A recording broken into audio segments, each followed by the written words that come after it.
सह्याद्री हॉस्पिटलमध्ये गेले होते ट्रीटमेंट घ्यायसाठी. तर मला शाह सरांनी पाठवलं, पवार डॉक्टर पवारकडे पाठवलं, महेश पवारकडे. तर मी तिथं आले. त्यांनी सांगितलं कॅन्सरची गाठ आहे, तर ते ऑपरेशन करायला सांगितले. म्हणलं ठीक आहे, छाती काढायला लागेल. म्हणले ठीक आहे म्हणलं. काढले. माझी केमोथेरपी झाली वायशमला. त्याच्यानंतर रेडिएशन झालं सह्याला, रुब्याला. आता मी बरी आहे. किती वर्ष झाली त्याला? 4 वर्ष होऊन गेले. 5 लागेल मला पुढचा.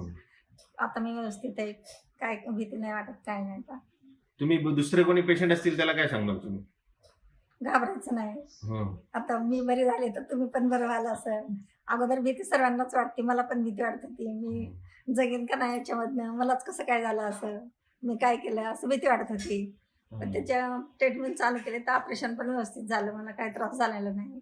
किमो मध्ये केस गेले होते तुमची? हो, सर्व केस गेले होते. आता आली का? हो, आले. जरा दाखवा.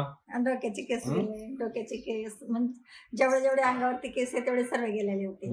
आता हे खरे आहेत का?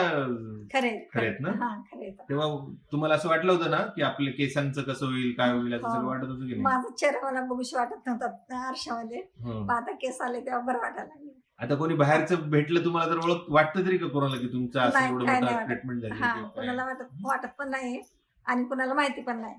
आणि कुणाला माहिती नसेल तरी मी स्वतः सांगते त्यांना, मला असं झालेलं होतं. त्याची काय मला लाज वाटत नाही. आपल्याला असं झालं ते सांगायला काय हरकत नाही. तरी लपून ठेवलं तरी कधी ना कधी माहित पडणार. आता त्याचा काय प्रॉब्लेम नाही मला आता. चालेल. थँक्यू.